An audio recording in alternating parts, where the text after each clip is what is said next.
No? So, kanina pa lang sa opening prayer, sinare ni Tinang Mila, no? His mercy is new every morning. Totoo po yun, mga kapatid. Umaga pa lang, dyan na, ng pagpapala ng Panginoon. Amen, mga kapatid. At doon sa devotion, di ba, nakita natin iba't ibang halaga, di ba? Kasi iba-iba yung kakayahan, pero lahat naman may assignment, may binigay ang Panginoon. So, ang nais lang ng Panginoon is kilusan natin. By faith tayo, mga kapatid. Amen. At laging nandyan ang pagpapala ng Panginoon. Yun nga lang, ang diferensya, mga kapatid, yung iba handa nang tumanggap ng pagpapala, yung iba hindi pa. Ang tanong ngayong umaga, handa ka na bang tumanggap ng pagpapala? Hallelujah. Yes, glory to God. Kasi yung iba, hindi naniniwala, yung iba naniniwala. Doon nagkakaroon ng diferensya sa puso natin di ba? Iba, hindi nagtitiwala sa Diyos, nagdududa, so ibig sabihin, hindi ka pa handang bagsakan ng pagpapala. Pero talagang tiwala ka sa Panginoon, no matter what the situation is, di ba, go ka para sa Panginoon, di ba? Katulad ni Isaiah, sabi ni Isaiah, send me Lord and I will go. Di ba? Ready siya, kaya binagsakan siya ng pagpapala ng Diyos. Ganun yun, mga kapatid. Kaya napakahalaga sa atin that we are always available when God calls you. Amen. Answer the call. When God has a assignment for you, gawin natin, mga kapatid, with by all means, di ba? Kasi binigyan nga tayo, nabanggit nga kanina, it's more than material blessings, di ba? It's more than material blessings. Andyan ang kalusugan, binibigyan tayo kalakasan, binibigyan tayo ng tamang kaisipan, binibigyan tayo ng focus, diba? Inaalis ng Lord yung mga distraction sa buhay natin. Yes. Amen. Meron kang blessings of discernment. Amen. Nalalaman mo kung ano yung dapat gawin, kung ano yung dapat unahin. At alam natin bilang tayo mga anak ng Diyos na ang Diyos ang dapat nating unahin. Siya ang una mong kausapin.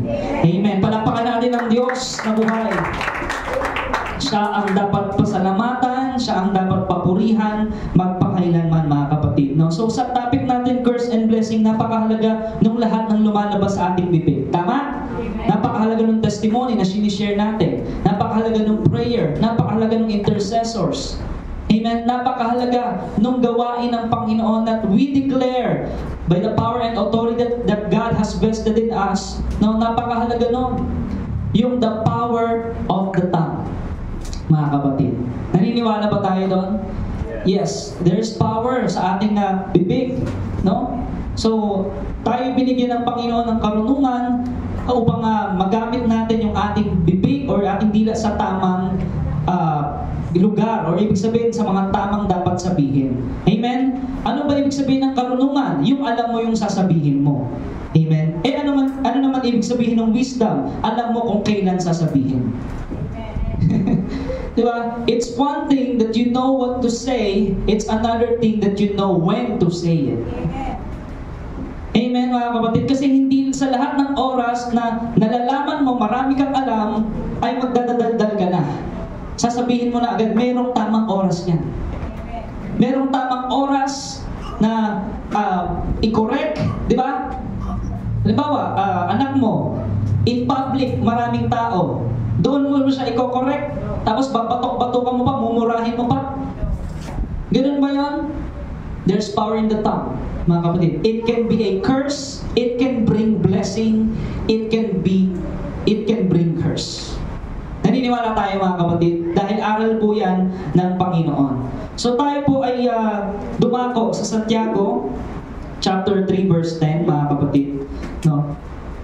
Tinatampok dito nung aral na ito, yung katangian ng dila. Ano bang meron sa ating mga dila? No? Sa isang bibig nang gagaling ang papupuri at panlalait. Hindi ito dapat mangyari, mga kapatid. Amen? Pagpupuri at panglalait, ibig sabihin yung blessing at yung curse, hindi dapat manggaling yan sa atin. Sa iisang bibig.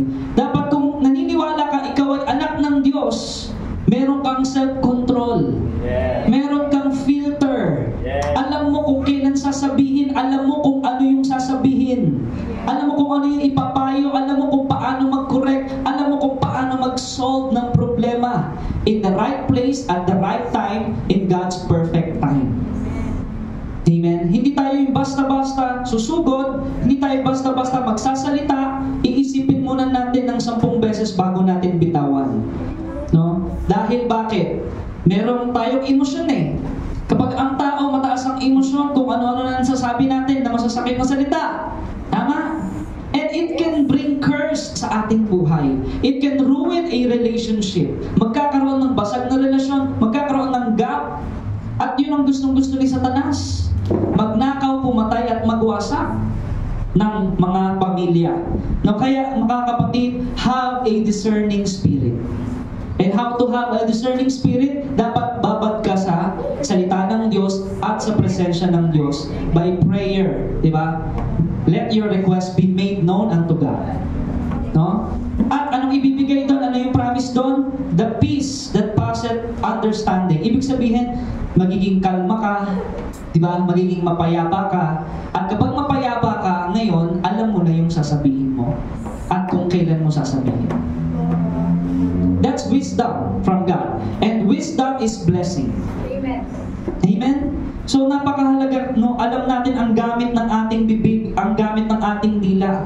Kaya sabi mga kapatid, hindi dapat ganito ang ginagawa natin kasi ang lalabas niyan, relihiyoso lang tayo, hipokrito. Bakit? Kasi parehas sa ginagamit natin, pasasalamat, papuri sa Panginoon, tapos gagamitin natin panlalait or kung anumang chismis or kung anumang mga paninirang puri. Diba? Kaya nga, diba, maraming beses natin naririnig, kung wala ka rin lang magandang sasabihin, huwag mo nang sabihin. Manahimik ka. Manahimik na lang. Diba? Yes. Kung walang maitutulong, walang maiaambag na makakatulong sa tao, no, o sa harian ng Lord, gawain ng Panginoon, huwag na natin sabihin. No? Kasi kung obvious naman, hindi mo naman kailangan sabihin eh. Nakikita naman eh. Ipapakita naman yan ng Diyos. Ang katotohanan, ihahayag naman yan ng Diyos. You don't need to emphasize everything. Amen, mga kapatid. Kaya napakahalaga, tinuturo sa atin ng banal na Espiritu kung paano gamitin ang bibig natin. At dapat laging nagagamit yung bibig natin sa prayer. Amen? Prayer. Sa pag-i-intercede. No? Sa pagpupuri sa Panginoon, sa worship. Worship is a lifestyle, mga kapatid. Ano ba yung lifestyle natin? Lahat ba ng ginagawa natin, iniisip natin is in accordance for the glory of God? Amen? At yung mga sinasabi natin, mga kapatid. Kaya nga si Santiago, no, na alagad ng Panginoon, naghaharap ng isang kaso kung bakit ang mga mananampalataya ay dapat na gumamit lamang ng kanilang mga dila para pagpalain ang ating Panginoon at Ama.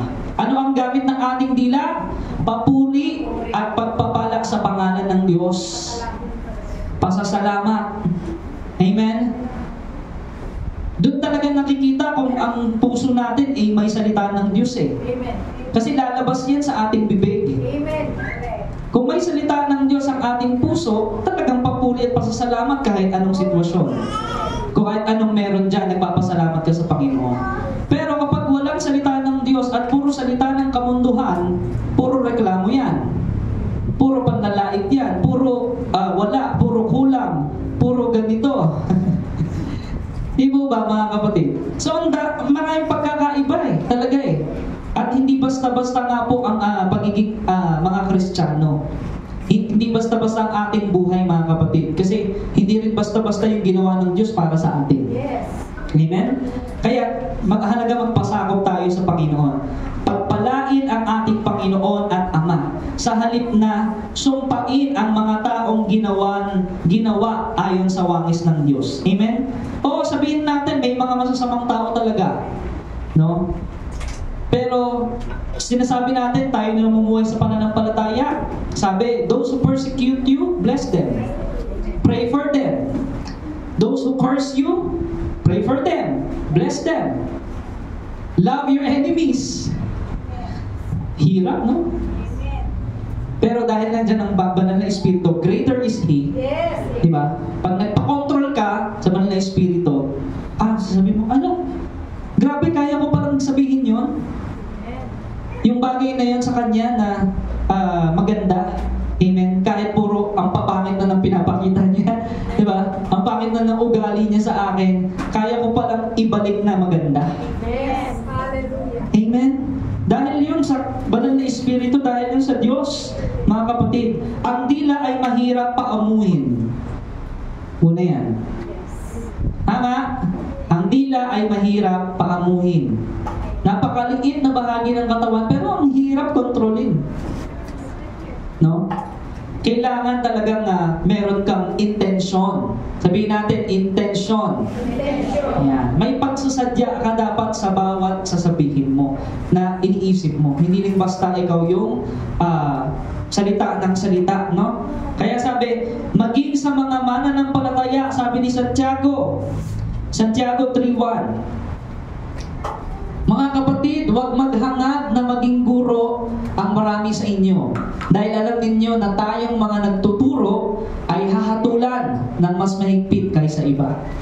Napakabigat pong responsibilidad, no? Ang pag-share ng gospel. Lalo na yung nagtuturo ka talaga ng mga topika, di ba?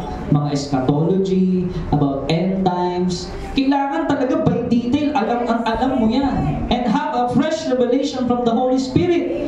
Because you are accountable. Yes. Kasi pag shinare mo yan, syempre, ipapasa niya yan. Amen, mga kapatid? Lalo-lalo na yung mga reliable disciple. Ano ba ibig sabihin na isang disciple ay reliable? Pinapass the message niya. Nagpapass the message siya. No, yung nabanggit kanina sa devotion, yung tamad, 'di ba? Hindi yun reliable disciple. Kasi masama at tamad yun eh. Wala siyang ginagawa, hindi man lang siya magsalita, hindi man lang niya i-share si Kristo, hindi man lang siya mag-testimony. Hindi man lang niya gamitin yung dila niya para mag-glorify ang Lord. So talagang, ibig sabihin, hindi una sa kanyang Panginoon. Amen? So kaya nga, mga kapatid, huwag tayong, sabi doon, huwag maghangad ang maging guro ang marami sa inyo. Alam niyo kung nung nabasa ko to, dati nabasa ko na talaga to eh. Nung teenager pa lang ako, alam ko na yung verse na to eh. Kaya sabi ko, Lord, ayoko talaga, kasi alam ko, tatawagin na ako magpastor eh. No? Kasi nagsimula, nagpopolo na ako, tapos nakaganyan na lagi, close neck. Sabi ko, mukhang magpapastor talaga ako. Kasi dati puro t-shirt lang eh. Natuto na akong magpolo. Hindi, mga kapatid, nakwento ko kahapon, no? Yung one of my first mission is yung pinsan kong si Chelsea na may leukemia, di ba? Stage 4. Tapos tinawag ako nung doon sa may hospital na pastor. Hindi pa naman ako pastor no 2013, 2014. No? So inimpress ng Lord sa akin na someday I will make you a pastor. Ayan. Ayoko talaga. Kasi nga, alam ko yung verse na to na accountability. Na kapag may sinabi ka talaga, may tinuro ka talaga, hindi katotohanan, lagot, mananagot tayo sa Panginoon. Amen. Kaya dapat tayo, bago magbukas yung bibig natin, kasi lahat naman tayo pwedeng gamitin ng Lord magturo eh. Tama? Sa Bible study, sa mga cell group, pag nag-share ka ng gospel, nagtuturo ka na rin nun eh. Tama? Pero dapat alam mo yung sinasabi mo. Hindi lang yung sinabi, ay kasi sabi ni pastor eh. Ay kasi sabi ni bishop, ganun daw eh. Ay kasi sabi ni papa sa Roma eh. Doon ba yun dapat? Hindi. Have your personal devotion, di ba? And makinig ka sa Holy Spirit. Amen. Amen. At kaya nga magpakalalim ka sa buhay mo ng panalangin. Yes. Amen. Get deeper in your relationship with God at ang Lord talaga ang mag-aayos ng dila mo. Amen. Amen. Amen? Kasi naalala ko dati, kahit nasa music ministry pa rin ako, di ba? Nung mga teenager na parang ang hirap eh kasi nakikinig pa ako ng mga secular na music na talagang heavy rock band metal. Di ba? Yung mga talagang may mura, di ba? May about drugs, about sex. Di ba? Teenager, di ba? Narinig mo yan eh. No? Pero kabahagi ka na ng music ministry noon. So talagang may battle eh sa isip mo. Pero salamat sa Holy Spirit, tuturuan ka niya. Amen. Di ba? Na ikaw, palamura ka. Diba? Yung dila mong yan, ganyan. Mapanlait ka, puro negatibo ka, tuturuan ka ng Lord. Na na talagang mapanuto yan, maiayos yan dahil gagamitin yan ng Panginoon as a blessing to you and your family and to many people. Amen? Ganun yun mga kapatid. Let us be a blessing. Sa pamamagitan ng salita pa lamang, maging blessing na tayo. Di ba may mga ganong kasama? Di ba? Yung kasama mo parang ang gaan eh. Di ba? Ang sarap kasama. Bakit? Kasi punong-puno ng magagandang katuruan or ibig sabihin mga payo yung binibigkas niya. Di ba? Lalo na kapag nagkakaroon tayo ng fellowship, di ba, sa mga ibang mga kapwa natin Kristiyano, sa SOG, di ba, sa mga kapatiran natin, di ba? Hanggang sa pakiramdam, ang saya eh. Bakit? Di ba? Narinig natin yung mga testimony, narinig natin yung mga pagko-correct, yung mga talagang aral ng Lord, amen? Talagang nakaka-boost ng ating faith, mga kapatid. At doon tayo natututo. Amen? Kaya nga, iron sharpens iron. Ang nagpapatalo sa bakal ay kapwa bakal. Amen? Ang tanong, handa ba tayong maging bakal? Yes. Amen. Ano yun, Pastor? Iron Man? Hindi, ang sinasabi doon, yung patalasin yung isip natin, yung ating pananampalataya. Yes. Nang sa gayon, maging blessing tayo sa isa't isa. Amen. Amen? Kaya, hindi lang tayo basta-basta kung ano yung na-receive natin, yun na yun. Hindi. Kung ano yung narinig natin sa preaching, yun na yun. Hindi. Meron tayong personal devotion. Amen. Katulad ng Berean spirit, di ba? Talagang nagsasaliksik sila, talagang nag-aaral sila. Bakit? Alam nila yung accountability nila. Yes. Na baka pag may nasabi silang mali, may na-share silang mali, accountable sila sa Panginoon doon. Amen? So, ang dila ay mahirap paamuhin sapagkat tayong lahat ay natitisod sa maraming paraan. Tama? Minsan sinabi mo lang, "Hoy, tumaba ka. Hoy, pumayat ka." It can be offensive or it can be a compliment.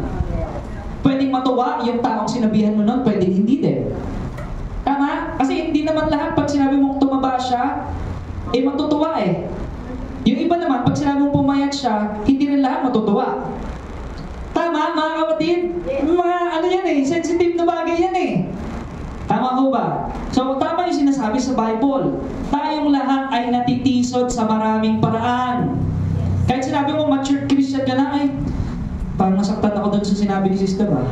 Tumaba raw ako. Bakit? Pisngi lang naman ah. Nagtimbang naman ako, 0.5 lang naman dumagdag. Grabe ka naman sis. Grabe ka naman brother. No? Tapos yung isip-isip mo pa, no? Sinabihan ka lang naman, medyo tumaba ka. Tapos ang sa isip mo, sinabihan ka, obese ka na. Kaya parang sobrang sensitive mo na eh. Diba? So, sinabihan ka, pumayat ka. Tapos sa isip mo, sinabihan ka niya, may anorexia ka. Talagang sobrang payat. Diba? Totoo ang sinasabi ng Biblia. Natitisod tayo sa maraming paraan dahil sa pananalita. At kung ang sino man ay hindi natitisod sa kanyang sinasabi, siya ay isang taong sakdal na may kakayahang pigilan ang kanyang buong katawan. Amen. Amen. So, paano maging sakdal? Yung talagang meron tayong self-control. Amen. Magpasakop tayo sa Holy Spirit. Amen. So, dapat alam natin kung kailan dapat sabihin at kung ano dapat sabihin. Amen po ba mga kapatid? Yes. Palitan lang natin yung mic. Ayan. Amen. Praise God. Wala na yung langgam. So, basahin natin Efeso chapter 5 verse 1 to 2. Yamang kayo'y mga anak na minamahal ng Diyos, tularan ninyo siya. Amen. Tularan natin ng Panginoon. Mamuhay kayo ng may pagmamahal. Una talaga pag-ibig eh. Pag-ibig sa Diyos, pag-ibig sa kapwa. Pagmamahal tulad ni Kristo. Dahil sa kanyang pagmamahal sa atin, inialay niya ang kanyang buhay bilang mabangong alay at handog sa Diyos. Ano ang buhay Kristiyano? Buhay na alay sa Diyos. Amen? So kung sinasabi natin, ayun nga, na ang buhay natin, pinagkatiwalaan natin, sinuko na natin sa Panginoon, makakaya na nating mamuhay ng ayon sa pamumuhay na ginawa ng Panginoong Jesus. Step by step. Unti-unti yan mga kapatid. Hindi naman yan instant na born again ka ngayon tapos lahat ng bunga lumabas na eh. Hindi naman lahat eh, di ba? Na born again ka tapos meron ka ng self-control, meron ka ng meekness, meron ka ng gentleness. Diba? Ang una talagang dinidil dyan ng Panginoon, pagmamahal. Amen. The fruit of the Spirit, ang unang sinabi doon, love. Amen? Kasi kung nagmamahal ka talaga ng totoo sa Diyos at sa kapwa mo, alam mo kung ano yung mga dapat sabihin at mga hindi dapat sabihin. Amen? So, natitisod tayo o nagkakasala sa ating mga salita dahil hindi tayo perpekto. Tama? Amen. Hindi pa tayo perpekto, hindi pa tayo ganap. We are under construction, we are under the process of sanctification. Pinapaging banal. No? Oo, na-justify na tayo, tama? Pinawalang sala. Pero hindi pa tayo ganap dahil nandito pa tayo sa process ng sanctification. Kasi tatlo ho yan eh. Justified, justification, sanctification, at glorification. Ang glorification, doon na yung perfection. Kailan yung perfection? Pagbabalik yun ng Panginoon, hindi yun ngayon. Yes. Amen? Pero, nagkakaroon talaga ng upgrade, di ba? Nagle-level up yung ating faith as long as we submit. Sabihin natin, submit. Amen. Nagpapasakop tayo sa kalooban ng Diyos. Amen? Ginagawa natin kung ano yung binigay na assignment sa atin. At tinuturuan tayo ng banal na Espiritu kung ano ang mga dapat sabihin. Amen? At unahin sa atin. Para nang sa gayon, hindi ka basta-basta natitisod at hindi ka basta-basta makakatisod. Amen? Kaya sabi, anuman ang di kasakdalan, dapat nating sikapin. Sabihin natin, sikapin. Sikapin. Yan. Meron pa lang gagawin eh. Bawal pala sa Kristiyano yung tamad. Yes. Ay, Pastor, ngayon ko lang nalaman yun ah. Ngayon lang ba natin nalaman yun? Tagal nang sinasabi yun ng Biblia eh. Amen? So, kaya sabi mga kapatid, sikapin. Meron tayong gagawin. Meron tayong effort. Amen. A for effort. Meron kang sakripisyo. Meron kang bibitawan. Meron kang iiwanan. At meron kang panghahawakan. Amen. Ganun mga kapatid. Para maging pagpapala tayo sa pag-una sa Diyos. Pangalawa sa ating kapwa-tao. Amen? So kaya sabi doon, sikapin tularan si Kristo. Hindi sabing pilitin ha. Sikapin. Iba kasi yung pilit eh. Na ayaw mo, tapos sige na nga. Sinabi mo kasi, Pastor eh, sige na, gagawin ko na nga. Diba? Pero yung pagsisikap, ikaw mismo sa sarili mo, mag-effort ka at magpapasakop ka Yes. sa kung anong sinasabi sa salita ng Diyos. Hindi sa salita ng tao. Hindi yung pinilit ka lang, kundi nagsumikap ka dahil alam mo salita yun ng Diyos. Amen? So, ganun yun ang sinasabi sa atin, maging tagatulad tayo sa Diyos bilang mga anak na minamahal ng Diyos. Lumakad sa pag-ibig. Amen? Laging may pag-ibig. Pag sinabing pag-ibig, kasama ba doon yung pagkokorek? Amen. Yes. Amen. Kasama ba doon yung pagdidisiplina? Yes. Amen. Tama, mga kapatid. Baka yung alam nating pag-ibig is yung, ay, baka pag sinabi ko sa kanya kasi ito, baka masaktan siya. No.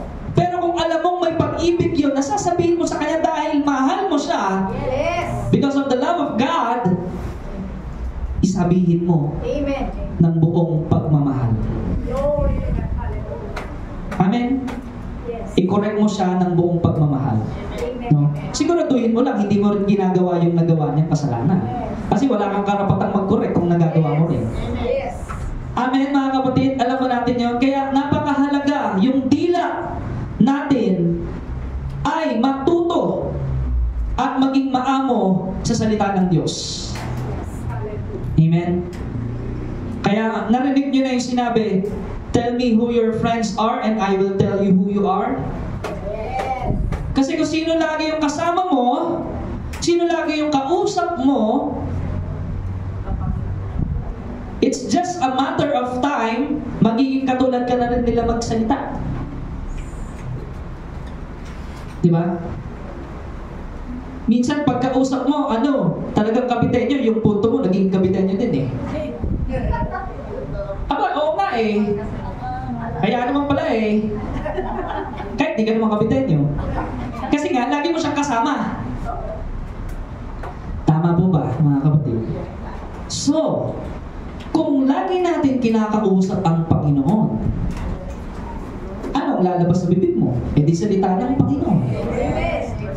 Doon mo talaga malalaman sa isang Kristiyano kung nagpipray eh. Yes. Hallelujah. Diba? Kung nagpipray yan, ang lalabas na advice dyan, ang lalabas na salita dyan, according to the Word of God. Amen. Pero kung sinasabi niya, ay, nagpipray naman ako lagi eh. Pero ang lumalabas sa kanya, hindi, kalooban ng Lord, ay, sinungaling. Yes. Tama ba? I-reveal ng Lord eh. Amen. Sinungalingan niya, bakit? Hindi kasi siya talaga nagpipray. Kunwari lang siyang nagpipray. Kasi kung nagpipray talaga siya, edi marami laman yung puso niya ng salita ng Lord. Tama po ba mga kapatid? Kaya salamat talaga sa Panginoon. Dahil siya mismo yung nag-uudyok sa atin kahit parang ayaw nung katawan natin, di ba? The spirit is willing but the flesh is weak. But praise God, the Holy Spirit is there, is always there at your side to encourage you to pray and to fight. Amen. Glory to God. Amen. So it's always submission. Submitting yourself unto God. Kahit ayaw ng katawan mo, ilapit mo ang sarili mo sa Diyos. Diba? And He will transform you by His grace through the power of the Holy Spirit, mga kapatid. Lumakad sa pag-ibig, hindi ganun kadali yun. Yung walk in love, madali yung fall in love eh. Diba? Yung parang nagustuhan mo lang dahil sa appearance niya, dahil sa maganda siya, dahil sa gawa siya, nalaglag ka sa upuan mo. Diba? Fall in love. So, ayun, no? Punta dami natin dito. Okay, so, kaya ang sabi, lumakad sa pag-ibig, gaya ng pag-ibig ni Kristo sa atin. At ibinigay ang kanyang sarili para sa atin. Kapatid, kaya mo bang magsakripisyo?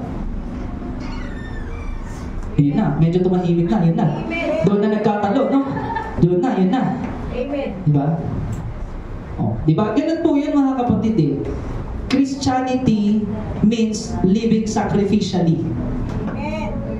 Christianity means living intentionally and sacrificially because we live biblically. Amen. Amen. Glory to God, mga kapatid. We live as a blessing because we are blessed to bless other people. Yes. Kasi ang mga anak ng Diyos, pinagpala na yun eh. Yes. Hallelujah. So, hindi yung isip mo na, baka malugi ako Kung tulungan ko to, baka lugi ako. Kung tulungan ko to, ganyan. Baka, diba, kung tumulong ako sa gawain ng Panginoon, baka malugi ako Hindi ganun ang mindset mo. Bakit? Dahil pinagpala ka na talaga ng Lord. Una pa lang. So, ang mindset natin, puro, Lord, how can I be a blessing today? Hallelujah. Hallelujah. Sister, how can I pray for you? Brother, how can I help you today? I am a servant. We are servants of God. So how can we build each other? How can we carry each other's burden? Ganun yun mga kapatid. Tatanungin natin, kapatid, ano ba ang pwede natin ipag-pray? Di ba? Sa oras na ito. Ano ba ang problema natin na kinakaharap sa oras na ito? And there is encouragement through words. You are a blessing. Amen? Kaya sabi, kinundina ni Santiago ang hindi pagkakatugma ng dila dahil nanggagaling yung panlalait at pagpupuri. Hindi dapat, sabi ni Santiago. Kaya ang paggamit ng parehong dila para sa kapwa, no, na ginagamit mo ng pagsumpa at pagpapala, hindi nararapat yun, kapatid. Dahil sa panambahan o sa pananalangin, binubukas natin ang ating bibig sa pagpupuri sa Diyos. Amen? Ngunit, sinasabi, no, yung ilan na hindi talaga dedicated or nagsasapit sa Panginoon, nagagamit nila rin yung dila nila sa pagsumpa sa ibang tao. Santiago 3 verse 10. Sa isang bibig nanggagaling papuri at panlalait, hindi dapat itong mangyari, mga kapatid. Kaya maraming ideya na sinabi sa Santiago ang nakatagpo ng sulat, di ba? Sabi sa Kawikaan 18:21, ang buhay at kamatayan ay sa dila nakasalalay. Tama? Makikinabang ng bunga nito, ang dito ay nagmamahal. Amen? So, halimbawa, sinabi ng doktor sa'yo, ang BP mo ay 200/100. Pero sira pala yung digital na pang BP. Pero yung narinig mong salita, ikaw ngayon, mararating ka, tama? Kasi may kapangyarihan yung sinabi Diba? Sinabi ng doktor, 1 month and a half ka na lang, may taning na ang buhay mo. Tama ba ang Biblia?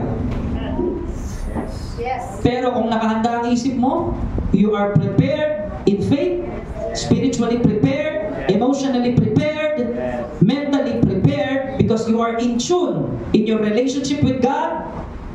Kung ano mang marinig mo, kahit negatibo pa yan, you can stand your ground. Because Jesus is your strong tower. Amen? Palakpakan natin ang Diyos na buhay. Kahit sabihin pa ng doktor, 1 buwan ka na lang, may taning na ang buhay mo. Praise God!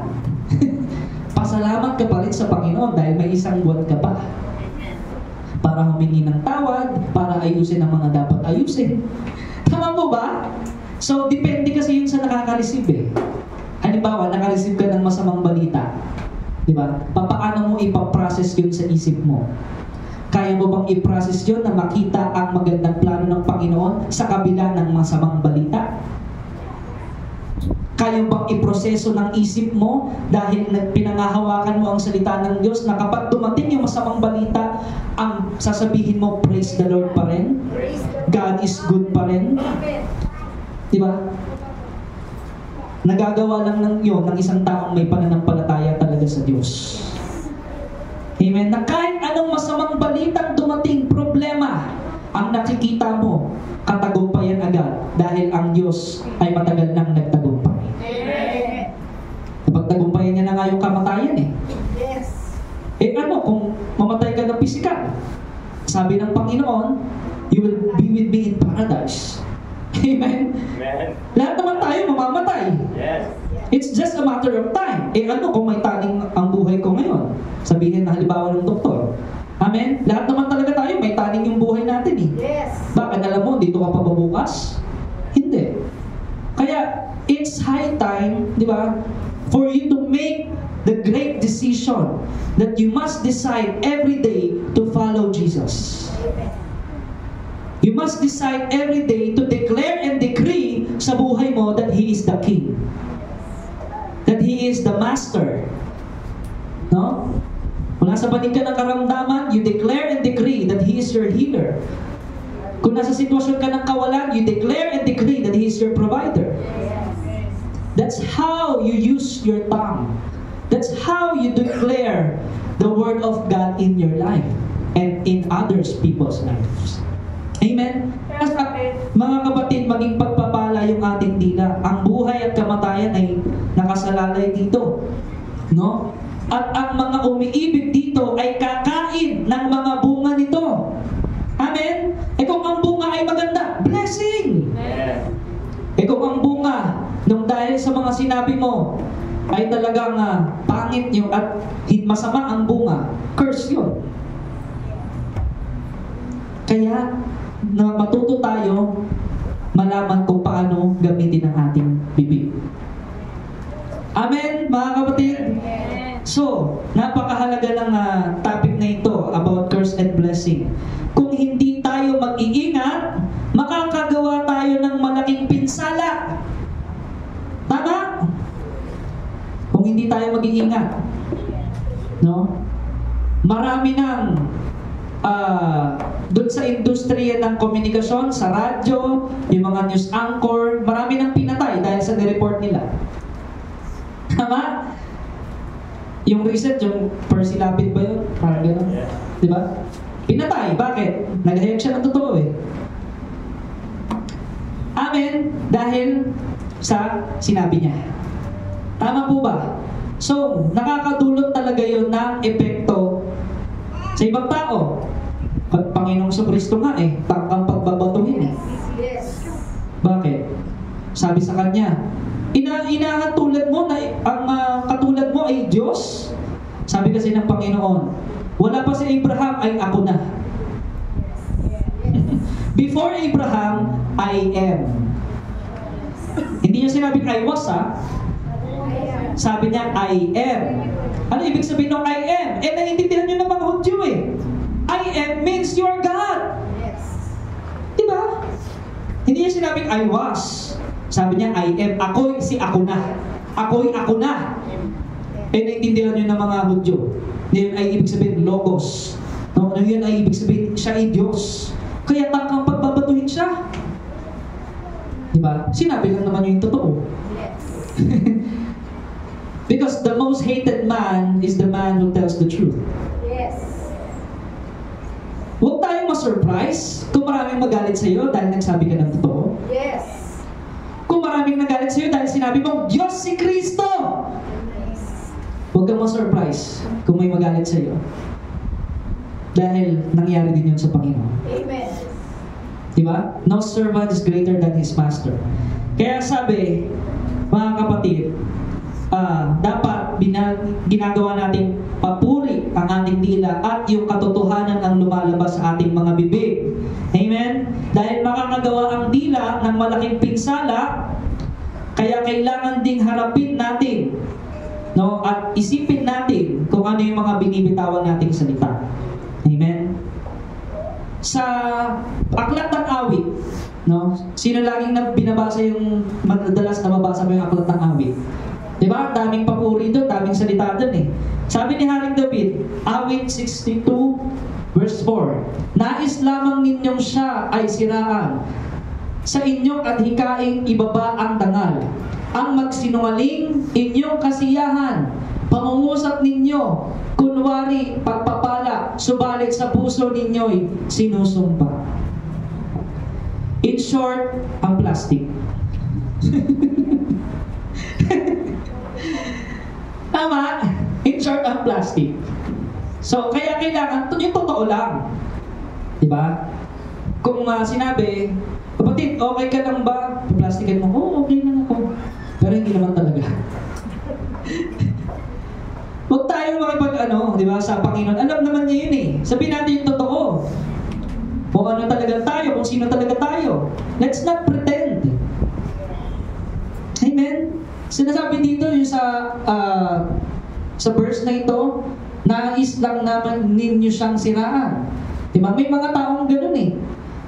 Lalo na, marami yan sa mga Pilipino, yung crab mentality. Yung pag may umaangat, binababa. Diba? Pero sa mga Kristiyano, dapat wala na yun eh. Dapat nag-aangatan tayo eh. Amen? Dapat ini-encourage natin yung isa't isa eh. Amen po ba, mga kapatid? Mga kapatid, kaya mo yan. Amen. Tutulungan tayo ng Diyos. May paraan ng Diyos. Ganun yun, mga kapatid. Sabi pa doon, nagsinungaling, yung kasiyahan, di ba? Yung mga pagsisinungaling, nagiging kasiyahan na ng iba yan eh. Yung paggawa-gawa ng mga kwento, nagiging kasiyahan na ng iba yan eh. Nakakapinsala yun sa ibang tao. Yes. Kaya sabi, yung pangungusap nyo, kunwari, pagpapala. Amen. Nagkukunwari pa kayo na, okay. Okay kayo na yun yung nangyari sa kanya. Pero ang totoo, sabi doon, sinusumpa nyo yung taong yun. Diba? So yun po ay isang kasalanan. Amen. So kaya sabi, sa parehong konteksto ng pagpapala at pag-alimura, sabi ni Santiago sa verse 8, chapter 3, ngunit wala pang nakapagpaano sa dila. Ito ay kasamaang hindi mapigil at puno ng kamandag na nakamamatay. Sa ganang ating sarili, kaya ba nating paamuhin yung ating dila? Hindi natin kaya. Kailangan merong driver. Yes. Ang banal na Espiritu. Amen. Kaya nga, submit. Yes. Kaya nga, magsumikap ka na laging magpasakop araw-araw Amen. sa banal na Espiritu. Nang sa gayon, ang lahat ng sasabihin mo ay maging pagpapala sa buhay mo, magkaroon ng bunga, at yun ay makamtan mo, at maging pagpapala ka rin sa ibang tao. Amen. Kaya napakahalaga nung aral na ito, mga kapatid. It talks about curse and blessing. No? Kasi ang isang hindi mapakali yung dila ng kasamaan na yan, puno ng nakamamatay na lason, sabi sa ibang version. No? Ang dila ay masama at nakamamatay kapag hindi ito ginagamit ayon sa nararapat. No? Sabi sa verse 9. Ito ang ginagamit natin sa pagpupuri sa ating Panginoon at Ama. At ito rin ang ginagamit natin sa panlalait sa taong nilalang na kalarawan ng Diyos. Hindi dapat mangyari yun. Sabi ng konteksto. No? Kaya sabi, sa halip, no, dapat gamitin natin ang ating mga bibig bilang pagpapala sa Diyos at sa ating kapwa-tao. Amen? So, kasi lahat tayo ginawa ng Diyos, di ba? Kalarawan ng Diyos eh. Amen. So, dapat alam natin yung mga dapat sabihin natin ay according to the will of God. So, paano ito mangyayari? Paano natin mapapaamo yung dila? Paano natin magkakaroon ng control?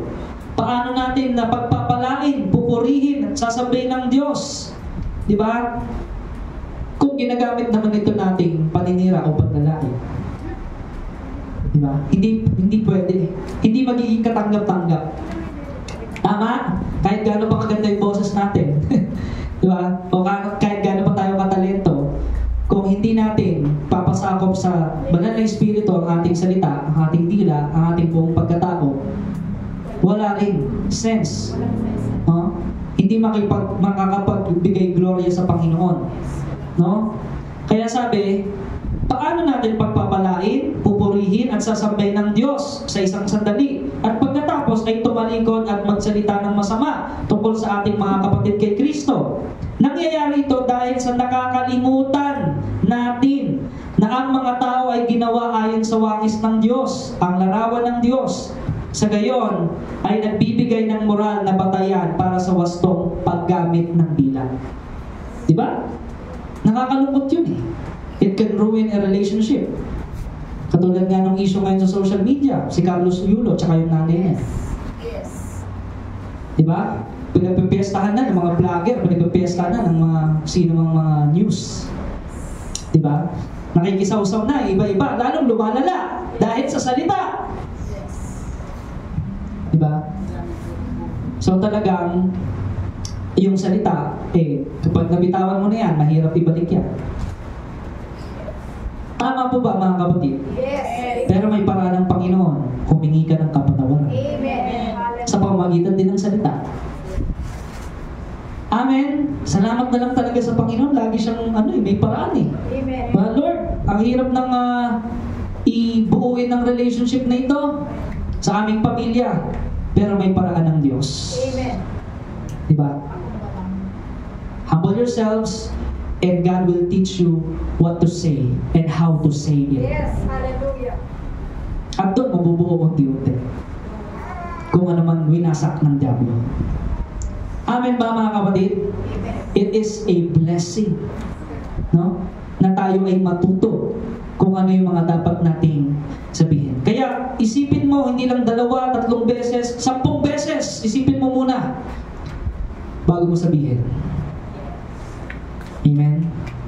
Kaya napakahalaga lang talaga mga kapatid. Lahat tayo guilty dyan eh. Tama? Yes. Sino hindi? Lahat tayo guilty dyan. Minsan may sabi talaga tayo, nabigla tayo because of our emotion. Yes. May nakapag-trigger, talagang nasabi mo yung bagay na yon. Praise God, merong kapatawaran. Praise God, may paraan ng Panginoon. Sabi ng Lord, reconcile. Yes.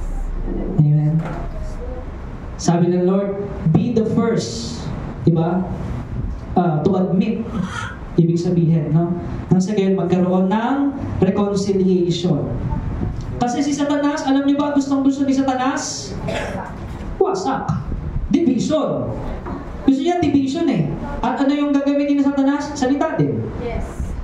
No? Ephesians 4:27. Huwag ninyong bigyan ng pagkakataon ng diablo. Amen.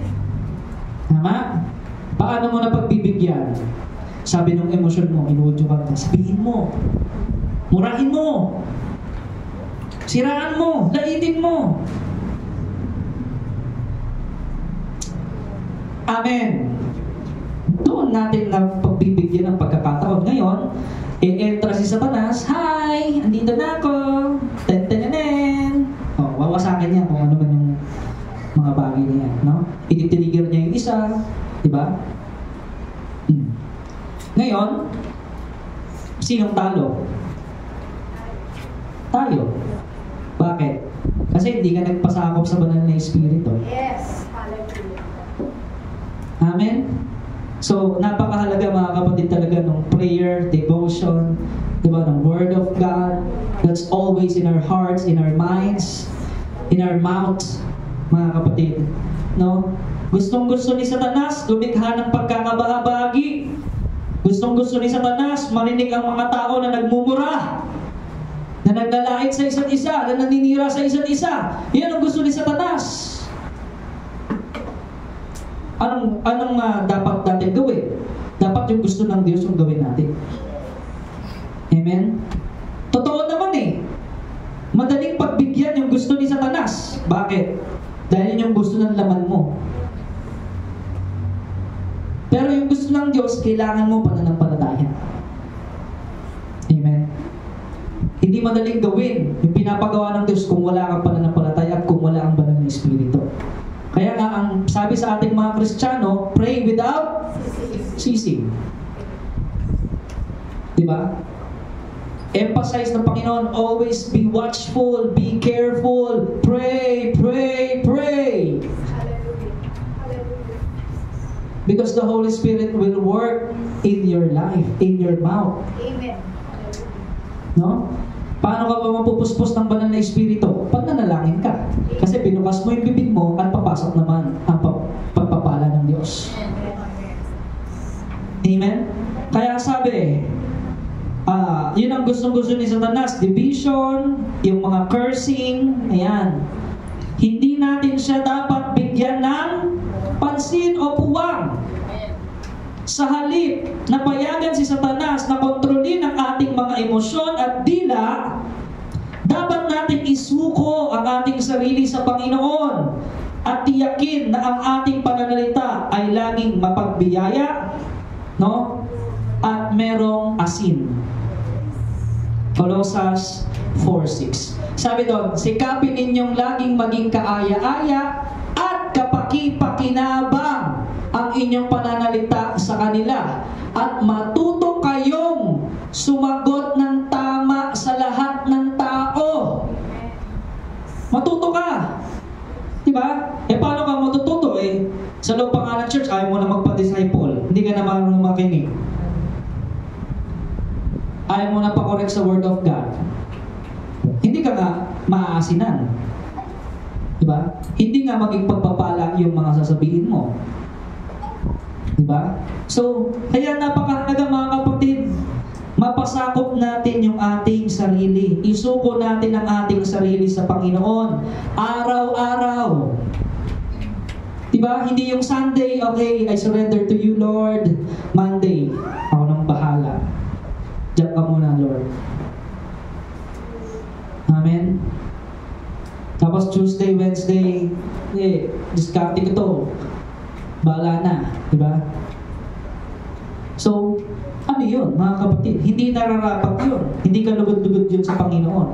Ang mga tunay na mananampalataya ay minarkahan na ng banal na Espiritu. At ang ebidensya, isa sa mga ebidensya ay kung paano ka magsalita. Ano ba natin yun? You will be judged by your words. Yes. You will be judged by your deeds. Di ba? Yan ang sabi ng Panginoon . Lahat ng sinabi mo, lahat ng ginawa mo, may kahatulan yan. No? Salamat na lang sa Panginoon dahil yung sa atin, ang judgment sa atin, yung Bema judgment, di ba? Kung may award ka o wala. Yun No? Dahil tinanggap mo na ang Panginoong Kristo, you are saved by grace. Amen? So, pero sayang yung mga eternal treasures, kapatid, kung hindi ka magpapasakop o hindi ka matututo. Diba? Kaya napakahalaga, ang tunay na mananampalataya ay marunong makinig at marunong magpasakop sa banal na Espiritu. So, kaya sabi, diba, yung konteksto natin, Santiago 3:10, napakahalaga talaga ng pagpasalita. Sabi nga, ang tunay na relasyon sa Diyos, no, ay walang kontradiksyon sa kanyang pamumuhay. Amen? Kung sinasabi mong may relasyon ka sa Panginoon, makikita dapat sa buhay mo yun. Wala dapat kontradiksyon. Amen? Gaano karaming mga kasalan ang mapipigilan dahil sa salita? Sabi ng nagkakasal, sino ang tututol sa pagmamahalan ni Eva at ni Adan? Diba? O, kapag may tumutol, hindi na itutuloy yun. Wala na. Tama? Ganun ka makamangyarihan yung salita, mga kapatid. Amen? Sabi pa, kung ang mga tao ay palaging pare-pareho, ang banal at nagpapakatibay na wika ay ang tunay na bunga ng isang banal na puso. Amen? Sa pamagitan ng salita. At walang sino mang nakakaunawa sa Kristyanismo, umaasa na makarinig ng mga sumpa, kasinungalingan, pagmamapuri at pagmumura mula sa bibig ng isang tunay. No? Walang ganong klaseng Kristiyano. Amen? So, walang contradiction dapat. Kung sinasabi natin mananampalataya tayo, sa salita pa lang, ay dapat meron na tayong disiplina. Amen?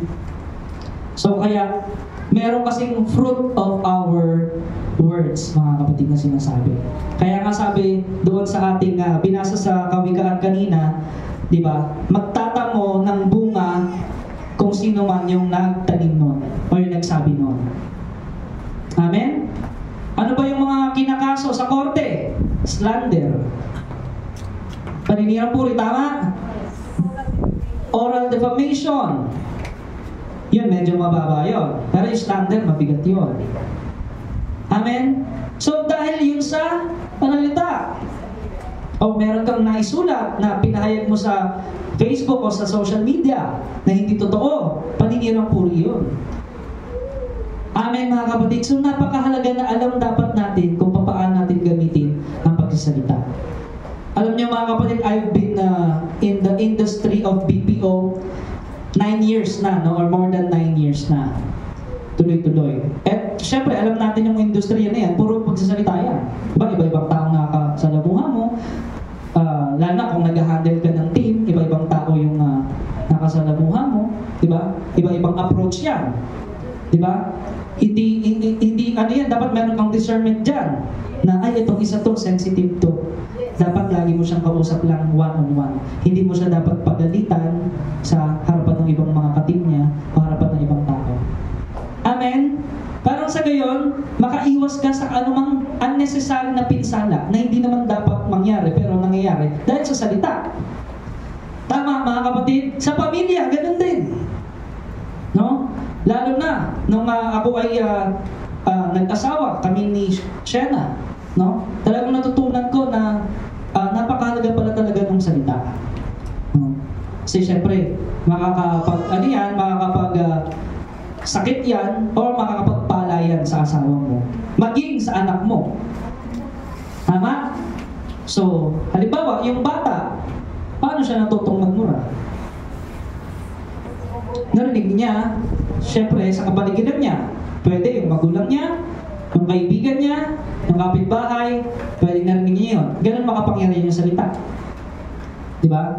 Hindi mo naman tinuro yun sa anak mo, pero yung mga kalaro niya ganon, magiging ganun siya. Amen, mga kapatid, crucial talaga nung pananalita eh. No? So ganun yun, sa church, sa loob ng church, sa bawat ministry, mahalaga ba ang salita? Yes. Mahalaga ba yung pag-uusap lagi? Yes. Mahalaga ba yung communication? Yes. Because lack of communication can lead to miscommunication. Yes. Amen? And miscommunication can lead to misunderstanding. Yes. And there will be a lot of stories that can be built whenever someone misunderstood you. Amen, mga kapatid. Ganun yan eh. Parang maliit na apoy na kapag inano mo sa bukid, no, tapos maraming tuyong dahon, talagang wildfire yan. Amen. Naunawaan po ba natin, mga kapatid? sinasabi ng Panginoon sa umagang ito.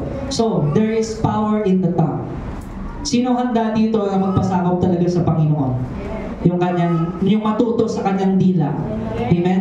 It's never too late. Marahil lumaki tayo sa environment na talagang puro panlalait, yung naririnig mo sa environment na pangit, di ba? Lumaki ka sa environment na parang normal na lang yung magsiraan, normal na lang yung magmurahan. Pero ngayon, na-encounter mo ang Panginoong Kristo, kayang-kaya niyang baguhin yan. Kayang-kaya niyang alisin yung sumpa sa bibig mo na yan at gawin niyang pagpapala.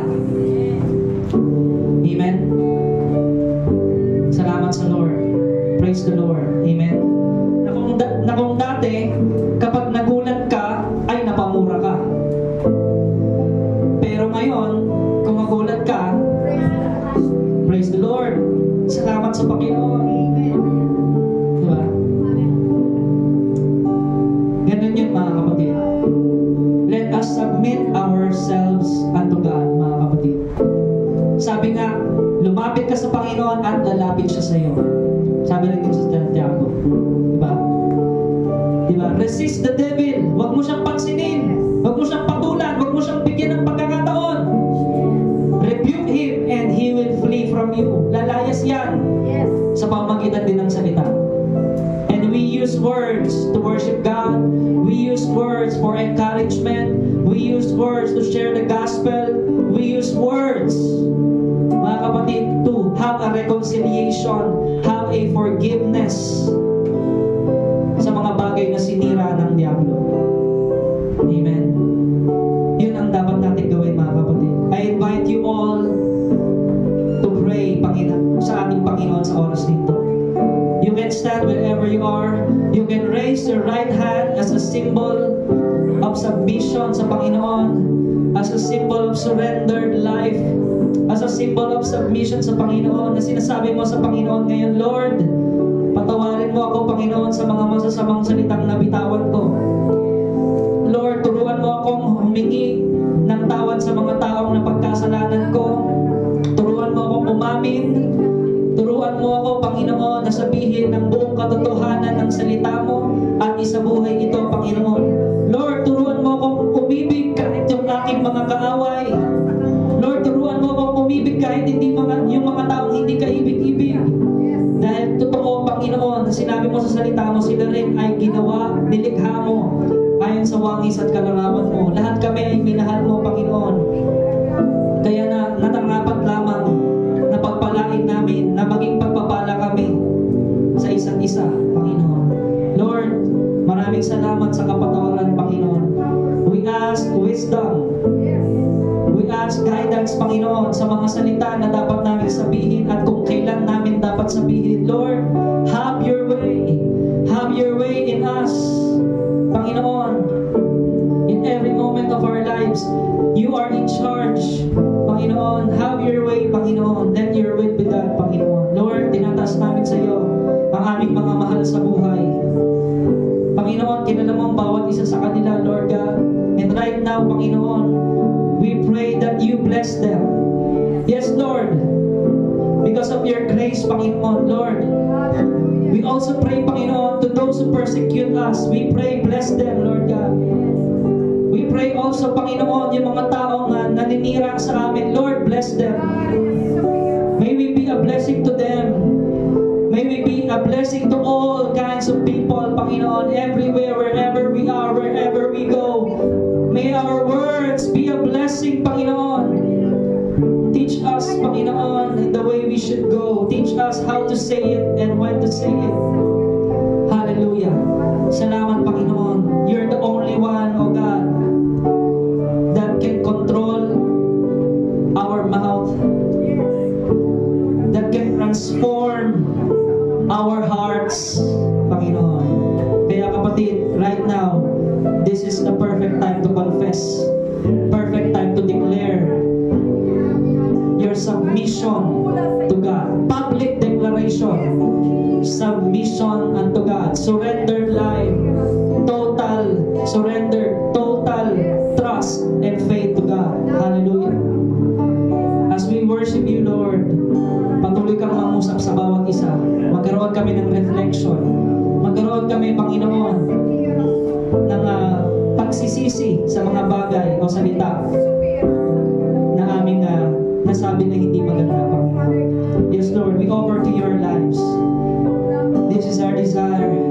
This is our desire. Hallelujah.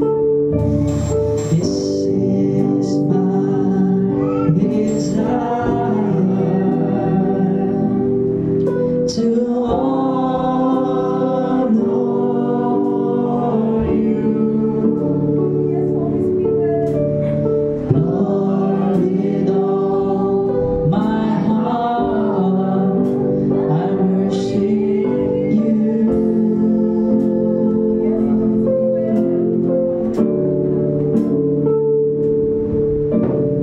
All I have within me, give you praise.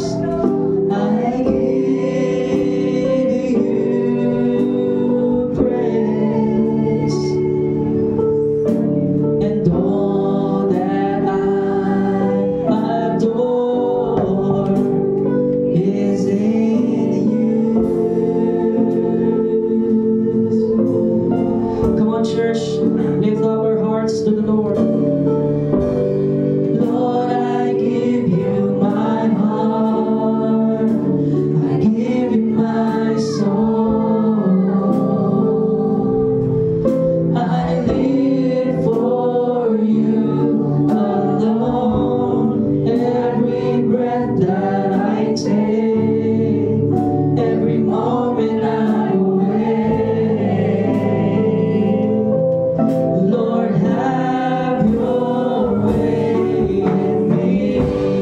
Lord, I give you my heart.